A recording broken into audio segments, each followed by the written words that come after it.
happening, people? Welcome back to the channel today. What's happening, people, and welcome back to the channel. So today we will be talking about the biggest problem within construction is actually people not paying you. I know it's crazy for you guys to think, and I know that some people don't even care, but you get what? Well, you get what? You know what's going to happen today is I'm going to talk about it because most people face this within construction, whether it's your client, whether it's you working on site. You've seen how many bricklayers have actually smashed up the side of places because the contractors are not paying you your money. You do a day's work and it's hard. You get up in the morning, you put your clothes on, you kiss your missus goodbye, and then by the time Friday, they're telling you, oh, well, we can't pay you this week. But my bills have got to be paid. I've got car insurance. You possibly have to pay for your car. You possibly have to pay for childcare. You've got to eat. You've got to buy clothes. Someone wants to go out to Bicester Village. Do you get what I mean? You're left looking like this. You're doing this symbol. We ain't got no dough. We ain't got no dough. We ain't got no dough, but we've been to work. How does it make sense? And why the hell does this only happen in the construction industry? It only happens because a lot of the time people work off of a basis as if do the work and then I'll pay you later. But most large companies do not work like that. There is an upfront payment which is scheduled into the contract or is scheduled when you show people this is the work we're going to do, but you're going to have to pay an upfront fee, which is going to be X. It's normally 30% of the job. 30 to 40% of the job normally covers you for the materials. I've always said to myself, you know, you have to be a really good judge of person to be able to look at someone and say, oh, I can say that you're going to pay. I can see you look like an honest person. And through my 20 years of experience, sometimes I've got it right and sometimes I've got it wrong. And I'm going to speak about the times when I've got it wrong because I personally could never see the telltale signs showing me that someone wasn't going to pay me. Again, I take much pride in what I do. I speak about what I do. There are no reviews online about Mr. London Plumber about doing shoddy work or actually shafting someone for a job because I honestly care about what I do and I love what I do. That's the truth. So I'm very passionate about it. But I understand that some people get on there, just do the job, and you have got some tradespeople who do shoddy work and knock people, whether they're going up the ladder, saying that there's some tiles fell off their ass, and then they're charging them £2,000 and it's an old person.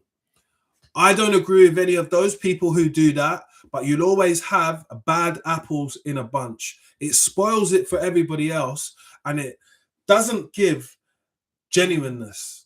It doesn't scream genuine to anybody, right? So in good faith, a lot of the time we walk away from jobs and we tell people, do you know what?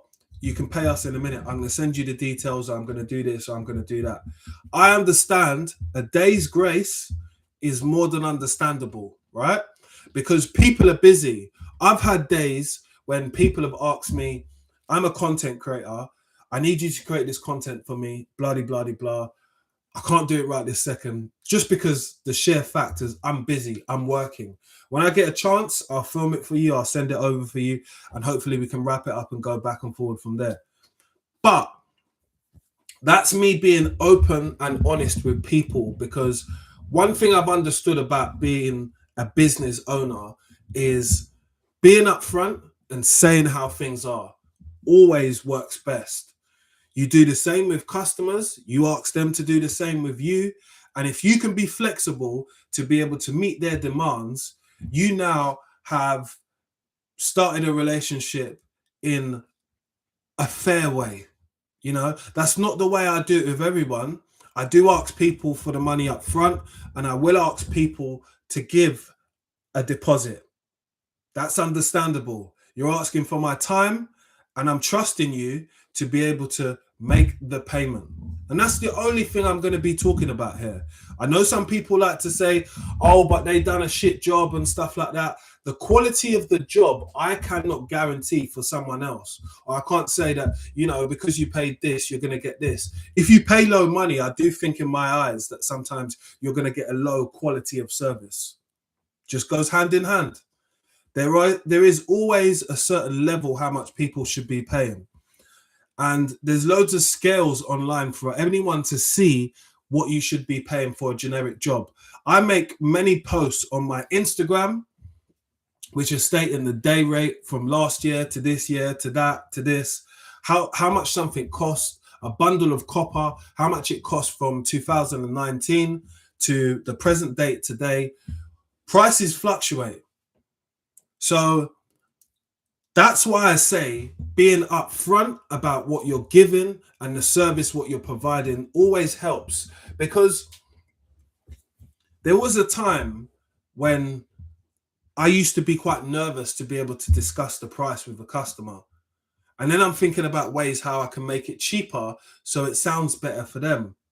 But in the long run, I'm just messing up myself because I'm not charging the going rate. And my business is not going to be able to flourish because there's not going to be any profit left in it. There's just going to be the day. And for the day, it's not really worth it. But today we're talking about customers not paying you, obviously. And for someone within construction, there's not a lot of ways to be able to protect yourself. Because most of construction's business is done on the guarantee that someone's going to pay you. It started off from a handshake and goodwill faith, but in 2026, I'd never look at goodwill faith as like the first opportunity. I'm obviously going to judge people on face value, just like they judge me. If I'm asked to turn up at a job, I do what I'm there to do. And if I see that customer and I'm like, seems like an honorable person, seems like they're going to pay, I'm not going to rush them for the money. Yeah? Because that's not always how you do business. But not everybody is repeat business. So you pick those people who you choose to do that to. But there is the exception. Some old people who we do work for, don't have to pay me right now. I would tell them to wait. And when I start to get myself sorted, I'm going to start bringing in, this is just something extra what I wanted to say, was I'm going to start bringing in doing some jobs for free for some older people. And I'm going to go out and find people who need jobs, especially plumbing jobs, and just do it for free. Just do it out of the love of the game. That's what I'm going to do for them. Because I understand how important it is for me to give back. And if it's something which only takes me half an hour, whatever, I can make some content from it. I'm going to do it for free. I'm going to just be upfront with them and tell them at the end of it, no, it's all for free. You don't have to pay nothing. For one, I just want to see people's reactions. And two, I want to start to bring more content to my page. So that is something you're going to see. Remember, I said it first. If other people start copying it, you know who the originator is. But back to the topic, what we was talking about. As people who are in construction, you haven't got a lot of things to be able to safeguard you from someone knocking you from a bit of change. I've seen so many people do some great work on YouTube and share their great work and then tell the story about how someone didn't pay them. And I say it's misfortunate, but over my 20 years, I've got this bill, which was in my phone. It's not in my phone anymore because it started to be depressing after a while. So I had someone who owed me $7,000, and $7,000 2 years ago was a lot of money. It's still a lot of money today. I would never like to miss out on that money. And it taught me a lesson. And the lesson was to never trust people with the amount over like 1,000 or even 500, because it's not money which I can afford to lose out on, because I then have to do double the work to be able to recoup that money and not feel so hard done by.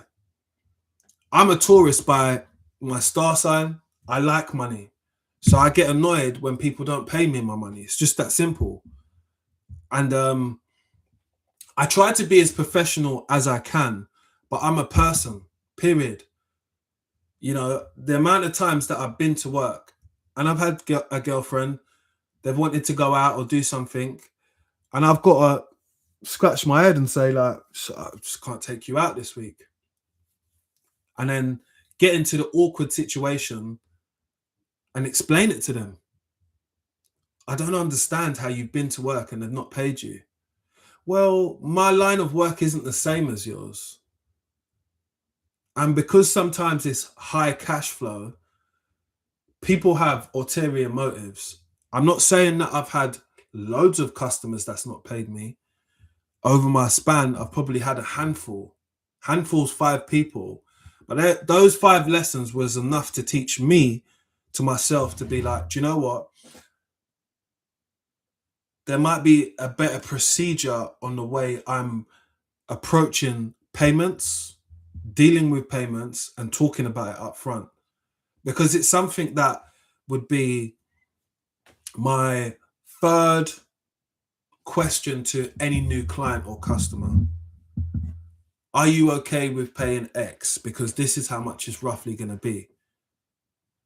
And, you know, like, it can always start from estimates. Oh, could you give me an estimate or could you give me a quote? I could give you an estimate or give you a quote, but I would have to come and attend and you'd have to pay for that. If you're okay paying for that, just let me know and we'll be down. Send me the postcode.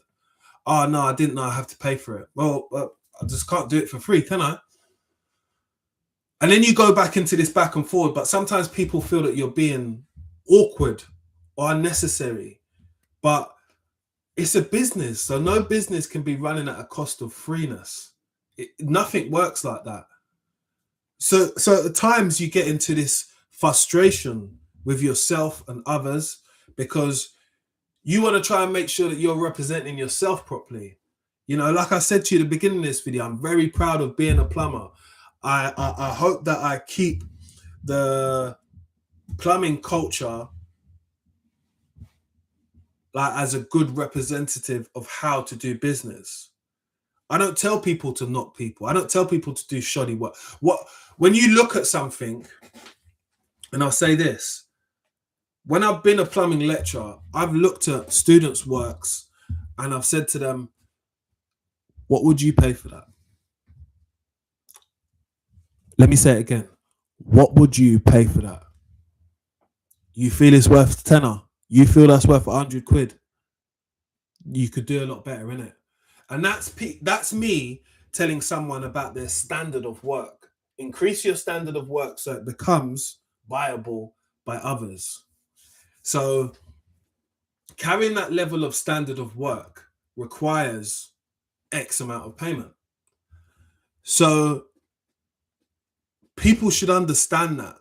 And, you know, if you do good quality work, you will definitely get paid. But within this industry, you'll always get someone who will try and knock you for a five bob note. It happens. It's not something I wish upon anybody, because you see in this lifetime where we live now, yeah, money is very important. Like, people don't know if you're down to your last fiver. They don't know if you haven't got anything. Pride and ego is what kills a lot of people. A lot of plumbers, a lot of tradespeople walking around saying, oh, I do this and I make this much money a day and da, da, da. They ain't got a fucking pot to piss in.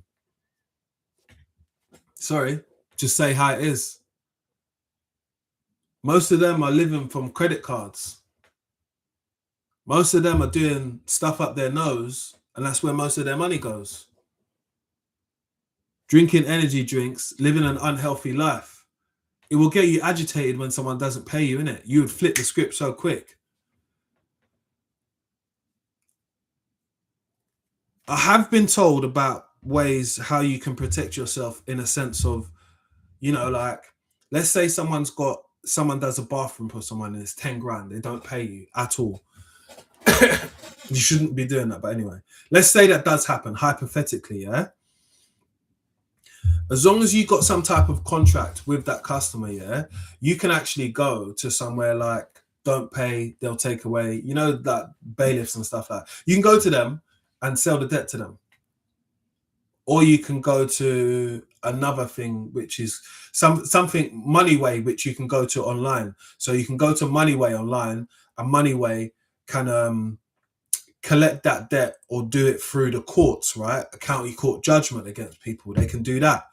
But that whole process, if let's say the bill was like £3,000, you're going to need £300 or £180 to be able to start the process. So it's going to cost you again.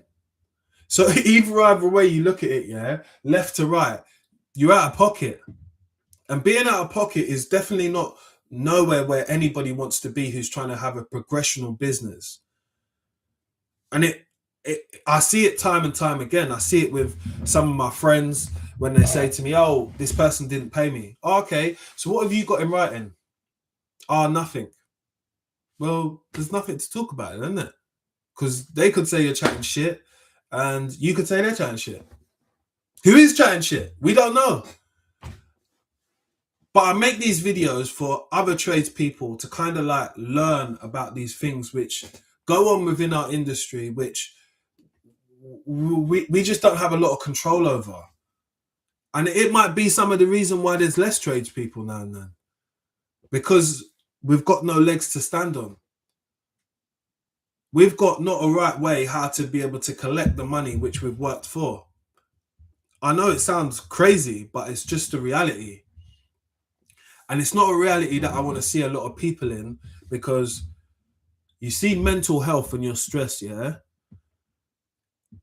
It will run your head. If you've got some kids and you've got bills to pay, say you've got 3 little boogers running around in the missus, she wants 100 quid, they want 150 just to buy trainers and roadblocks. That's what they want to buy with your money, roadblocks, right? You're just thinking to yourself, what the hell can I do? And all it's going to make you is aggressive, because you're communicating and you feel as like you've done everything right. But this other person says, oh, I can't pay you this week. You'll have to wait until 2 weeks. I'll have to wait. You're not giving me an ultimatum. You're telling me what to do. That doesn't sit well with everybody. But I understand there are a large majority of people that are just never upfront about shit.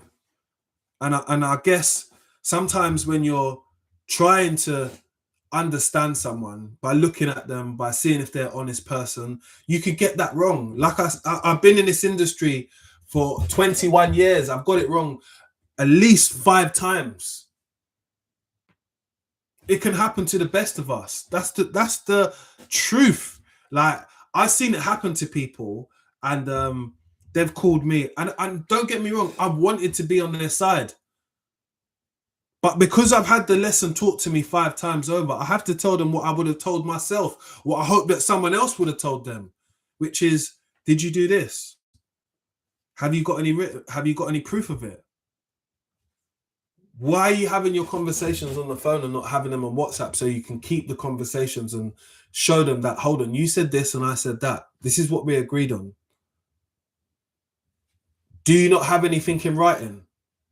You can use ChatGPT today to be able to write up a mock-up contract between you and someone else. You just need to tell it the things what you want it to say. It's just, they call it prompts nowadays. You know, I've learned all this myself. This is self-learned stuff, which I'm telling other people. You know, life experience when it comes to running a business and actually telling people the truth is the most powerful content ever. Because it's real life. Can you answer me, mate? Give me 1 second in the chat. So I just want to help people with this type of content. And hopefully if it helps you, I just want you to subscribe to the channel. Because I've got nothing but lifetime experience to be able to help people with. And that's all I've got to say on this payment situation. But for now, I'm going to answer these questions in the chat. Thank you for waiting. I'm looking to start plumbing in September for an apprenticeship. Could you help me? What else do you say? I'm going straight into level 2. No one goes straight into level 2. You have to go into level 1. It doesn't work like that. Just gonna say it. There's no college will allow you to do that. That's not how the course runs. If you're trying to get an MVQ, that's not how it works. Do you know if it's an MVQ or diploma? Because there's the difference. If I have an apprenticeship, I could go straight into level 2. No, you can't. You can't. That's not how it works. You have to do level 1. It's mandatory. It's not up to you. You don't tell the college what level you're going to go into. Level 2s don't start like that. Mate, you're reading the wrong thing. Is this two different people? This is the same person that's asking the same question.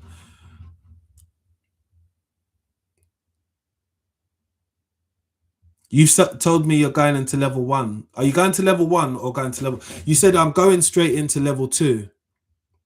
And the same person said, hello, mate, can you read the comment? I've read the comment. Now I've found myself an apprenticeship. I could go into level 2. You can't go into level 2 because you've got to do level 1, even if you've got an apprenticeship. Or you finish level 1 apprenticeship and now you're going into level 2, but you need to do the assessments which are out on site anyway. So I'm just going to spend a couple minutes with the chat to be able to answer the questions, because I feel that's important sometimes when I come on, even though I come on to explain about money with people, but I'm just going to read it. Asking if I have an apprenticeship, can I go straight into level 2, or do I have to do level 1 as an apprentice? Yes, you do have to do level 1 as an apprentice. It's that's what it is. So you have level 1 apprentice and you have level 2 apprentice. And even if you have got an apprenticeship, you do have to go into level 1. That's where it starts. Level 1 is like having a foundation and then you go into level 2. Big up, bro. Every single time you put on work. Thank you, man. Big inspiration for. Thank you for someone saying that I'm a big inspiration for a black plumber. Appreciate that, bro. Appreciate you, man. Appreciate you. Being in this industry is not easy, people. We've got to help our younger generation, whether it's questions, answers. They are the plumbers of tomorrow. I am the plumber of yesterday. I've done it before, but I always want to come on and help people.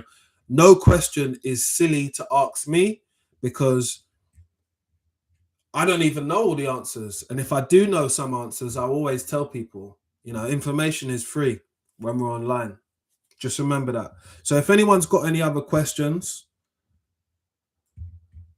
like in general, just ask away in the chat, innit? Because I'm here for the questions. I'll stay on for a couple of more minutes for the questions. I feel it's important. So today, obviously, we was talking about the biggest problem within construction, which is people not paying you. Yeah, it's a fact which happens. It's something which most tradespeople have got to deal with within construction, but it shouldn't be a hindrance for you to be able to get in. I couldn't sit here and tell you that I've had a perfect career and shit's never happened to me. Of course it has. I live in London. I'm an active plumber. My name is Mr. London Plumber. I'm jumping into the trade at 35, a bit late, but I'll give it a go. Bro, let me tell you something. Me and you are nearly the same age, yeah? But learning a trade, yeah, is definitely something that you can pick up faster when you're older, because your mind is in a better place. Physically, if you're able to do the job, that is a different story. My back hurts me sometimes, but it's a physical job. But there's a lot of stuff what you need to learn up here and retain. When you're younger, it's hard to retain shit because you're going out, you're drinking, and hopefully none of you lot are doing drugs, because you won't remember the shit for tomorrow. But don't ever think that you being a certain age, you're too late to catch the boat.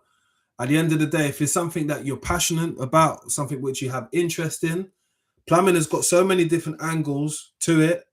Whether you be someone who does leak detection, whether you be someone who specializes in just going into starting doing just kitchen installs, you might do first fixes only, you might do maintenance only. I've done maintenance, and that's helped me get into plumbing and start to grow a business, and that's how I can start talking about people not paying you in plumbing. That's my truth. What type of plumbing are you? What type of plumbing do? I do both. I do commercial and residential. So I do residential on high end when it comes to.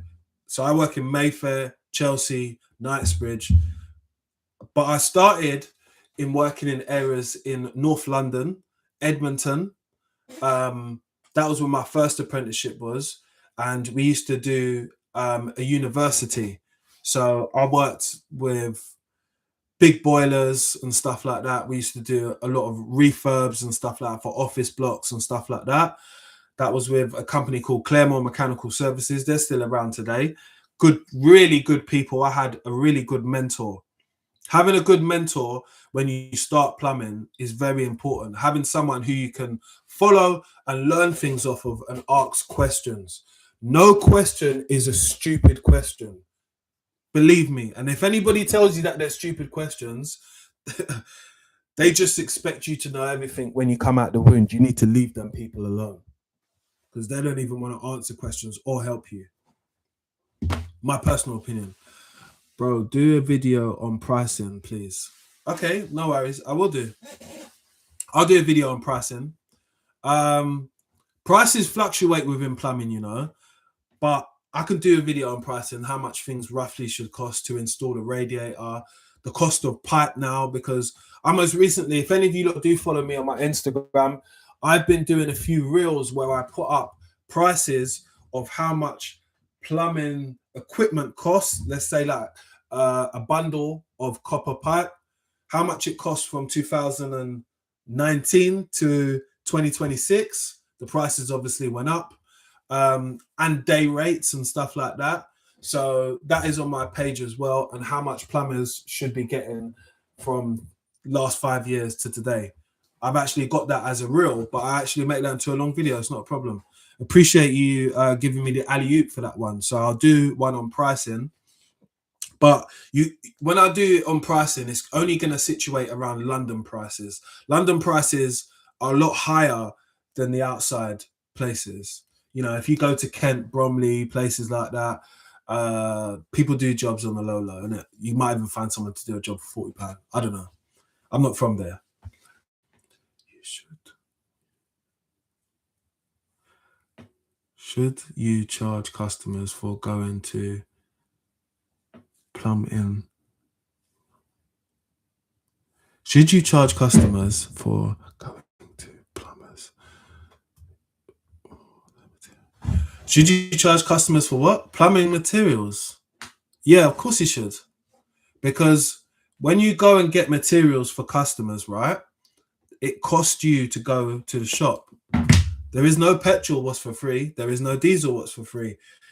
There is a rate which people normally charge, which is a lower rate to go and get something from the shop. It might be, let's say they charge you 20% of what it is, what you're getting. So let's say I'm spending, I don't know, £100 at the shop. I might charge them £20 for going to the shop because it costs me to go to the shop. That's it. You can factor it into your price, and I will factor that into that video on pricing. I think that makes a lot of sense. Where's the money? They're asking, where's the money in commercial or residential? Do you know what? I've made a video on this before, yeah? It's half and half, isn't it? So residential is more to do with maintenance, yeah? And there is a lot of money in that. But there is a lot of money within like commercial stuff. But me, myself, the money with commercial is more to do with larger companies, and if you're set up in the right way, you can make money. But they all require a level of skill to be able to get to the point where you're actually making good coin. You know, like someone who's really good at maintenance, they understand plant, they understand what they're looking at, they understand how to maintain things, they understand life cycle of certain plants. So you have your hard plants, so you would be looking at your plate heat exchangers, your boilers, your filters, your pumps. Like, these are the things which have a life cycle. Your ball bearings run out on pumps. So being able to maintain these things allows your client obviously to make money and obviously save money to some degree, and you will benefit from it because they will look at you as a key engineer who they need to keep on. So therefore, the price should match your skill set. And when it comes to the other side, you got to start looking at, let's say we was looking at working on a site. Yeah, site is all to do with fucking how quick you can do something. It's repetitive work. It's quite, to me, I think that's, you're not really using a lot of your brain, because when a lot of people go to the site and they just do the work fast to get the money, right? When they go to a house, you have Victorian houses, you have Georgian houses, you have new build houses. They don't even know where the fucking stopcock is. Just saying. Last question, guys. I've got to have my dinner, man. I got a lobster today. Can't wait. Definitely more money in maintenance.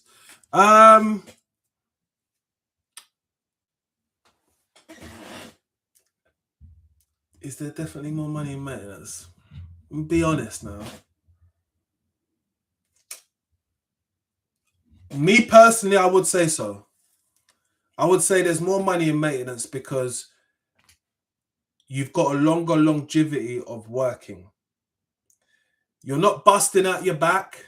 You're not carrying heavy tools. It's consistent and you know what you're getting.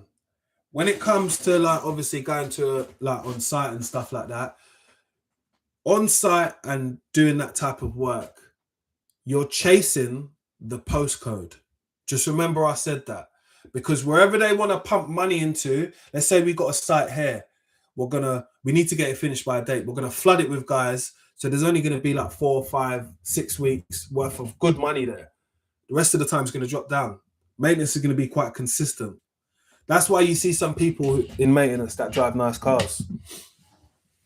Guys, I've been on for half an hour now.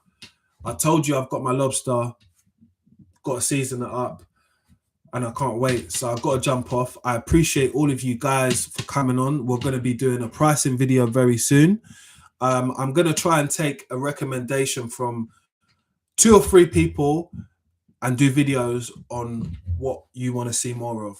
But this video was supposed to be based about people not paying you, man. Bless up everyone in the chat. Good evening to you too. And I thank you for dropping the comments. I want this to be more of a page where we are more of a community. Even though I'm going to come on and tell you about my life experiences, I obviously want to hear about you guys, because without you guys interacting with me on the chat or in the channel, it's dead for me. You know what I mean? So make sure you subscribe up, smash that like button before we come off this, because that's what's most important, is smashing the like button. Smash the hell out of it. Bang it 3 times. Well, don't bang it 3 times. Bang it once, actually, because it'll pull the like off. Smash the like button. Subscribe, guys. And women, girls. Let's just not just be a sexist thing. Enjoy your evening tonight. Think about what I've said in this live. And the next video, what I should be uploading soon, I'll make that specifically off the back of this, is going to be pricing. Yeah? Enjoy your evening. Subscribe. And I'm out, guys. I'm out. And girls. I'm out.